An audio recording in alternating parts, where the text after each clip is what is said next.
വന്ദേ ഭാരതിൽ വാരണാസിയിലേക്ക് യാത്ര തുടരുകയാണ്. അങ്ങനെ പുറം കാഴ്ചകളൊക്കെ കണ്ട് ഏകദേശം 2 മണിക്കൂറാണ് ട്രാവൽ ചെയ്തത്. ശരിക്കും പറഞ്ഞാൽ പ്രയാഗ്രാജ് ടു വാരണാസി നമുക്ക് ട്രെയിനിൽ 4 to 5 hours ട്രാവൽ ഉണ്ട്. വന്ദേ ഭാരത് ആയതുകൊണ്ട് ഒരു 2 മണിക്കൂർ കൊണ്ട് കാര്യം കഴിഞ്ഞു. അങ്ങനെ അവിടെ ഇന്ന് ദീപാവലി ആയതുകൊണ്ട് തന്നെ നല്ല റഷ് ഉണ്ടായിരുന്നു. പിന്നെ മുൻകൂട്ടി തന്നെ റൂം ബുക്ക് ചെയ്തിട്ടുണ്ടായിരുന്നു. ഘട്ടുകളിൽ നിന്ന് കുറച്ച് ദൂരെയായിരുന്നു ഞാൻ എടുത്തിരുന്ന റൂം. അവിടെ നിന്ന് വൈകിട്ട് ഫ്രഷായി ആദ്യം എത്തിയത് അസിഘട്ടിലേക്കാണ്. കാരണം മുന്നോട്ട് യാത്ര വളരെ ബുദ്ധിമുട്ടാണ്, വണ്ടികളൊന്നും പോകില്ലായിരുന്നു. അങ്ങനെ അസിഘട്ടിൽ ആരത്തി കാണാൻ പാകത്തിന് ഞാൻ സീറ്റൊക്കെ പിടിച്ച് അങ്ങനെ ബാക്കി വിശേഷങ്ങളിലേക്ക്. महाराज की पार्वती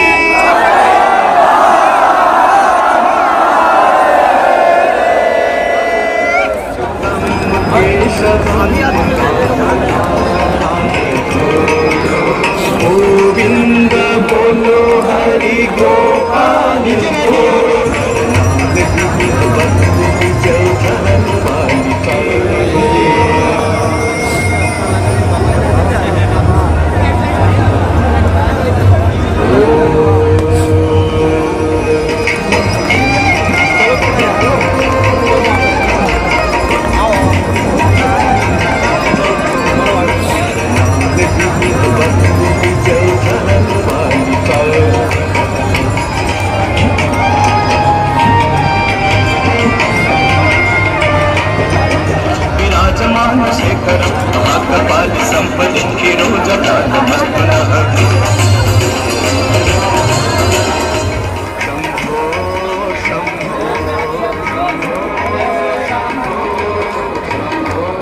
ദീപാവലി ആയിട്ട് വാരണാസി എത്തി പൂരക്കാഴ്ചകൾ കാണാതെ പോയത് ഞങ്ങൾ മാത്രമായിരിക്കും.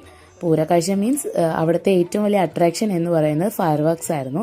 അത് കാണാനുള്ള ത്രാണിയില്ലായിരുന്നു, അത്രയ്ക്ക് ടയേർഡായി. പിന്നെ അവിടുന്ന് പതുക്കെ നടന്നാലേ വീണ് പോകുന്നതിന് മുമ്പ് റൂം എത്തത്തുള്ളൂ. കാരണം നമുക്ക് അത്യാവശ്യം ദൂരം നടന്ന് എത്തിയാൽ മാത്രമേ വണ്ടി കിട്ടത്തുള്ളായിരുന്നു. അങ്ങനെ പതിയെ നടന്ന് ഇടയ്ക്ക് ഫുഡൊക്കെ കഴിച്ചു. നല്ല ചൂട് ജിലേബി കണ്ടപ്പോൾ അതും ഒന്ന് വാങ്ങിക്കഴിച്ചു. അങ്ങനെ റൂമിലേക്ക്. ബാക്കി വിശേഷങ്ങൾ നാളെ കാണാം.